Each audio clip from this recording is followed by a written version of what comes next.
ప్రజాపాలన ప్రభుత్వంలో పేదల ఇంటి కల నెరవేర్చడానికి ప్రతి నియోజకవర్గానికి రాష్ట్ర ప్రభుత్వం ఇంద్రమ్మ ఇళ్లు మంజూరు చేసిందని మంత్రి పొన్నం ప్రభాకర్ అన్నారు.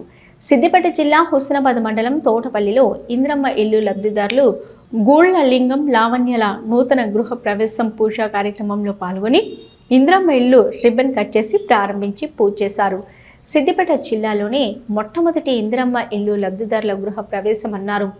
మొదటి దశలో మంజూరైన ఇంద్రమ్మ ఇల్లు పనులు వేగవంతంగా జరుగుతున్నాయని అన్నారు.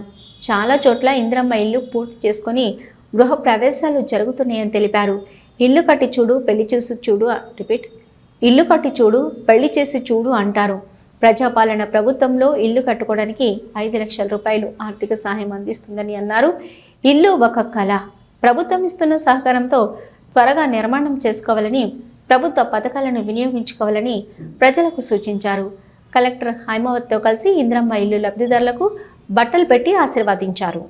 తెలంగాణ ప్రభుత్వం ప్రతిష్టాత్మకంగా తీసుకొని నియోజకవర్గానికి 3500 ఇందిరమ్మ ఇళ్ల నిర్మాణానికి సంబంధించినటువంటి శాంక్షన్లు ఇచ్చి నిర్మాణాలు తొందరగా పూర్తి చేసుకోవాలి, లబ్ధిదారులందరినీ ప్రోత్సాహపరుస్తూ రవాణా ఉచితంగా ఇసుకను ఇస్తూ మిగతా అన్ని రకాలుగా నిర్మాణం చేసుకోలేని వాళ్ళకు మహిళా సంఘాలతో సహకారం చేస్తూ మరి ఇందిరమ్మ ఇళ్ల నిర్మాణాన్ని వేగవంతం చేస్తా ఉన్నాం.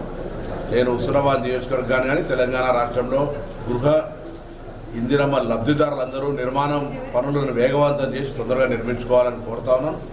ఎందుకంటే ఇల్లు అనేటువంటి ఒక కళ.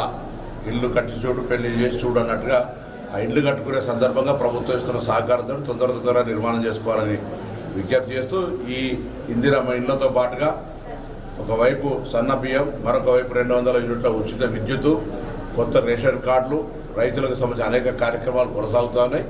ఇటువంటి సందర్భంలో అందరూ కూడా ప్రభుత్వ కార్యక్రమాలను పథకాలను వినియోగించుకోవాలని సందర్భంగా విజ్ఞప్తి చేస్తాను. ఇల్లు లేకపోతే రేకులు ఇల్లు ఉంటే నాకు ఇందిరమ్మ దాని ద్వారా ఇల్లు వచ్చింది, మంజూరైనాక ఇల్లు కట్టేసిన ఎప్పటికప్పుడు బిల్లు కూడా కంప్లీట్ కాబట్టి లాస్ట్ ఫైనల్ బిల్లుకు మేలసలు వచ్చి ఓపెన్ చేయడం కూడా జరిగింది.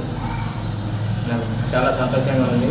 నేను ఇక ఇంట్లో ఖర్చు చేశాను కాబట్టి సంతోషంగా ఉన్నాను. కాంగ్రెస్ పార్టీకి కృతజ్ఞత. కలెక్టర్గా రావడం జరిగింది, మాకు బట్టలు పెట్టడం కూడా జరిగింది. పూజ కూడా కంప్లీట్ చేసేది. రేవంత్ రెడ్డి గారికి, ప్రభాకర్ అన్న గారికి కృతజ్ఞతలు కాంగ్రెస్ పార్టీ.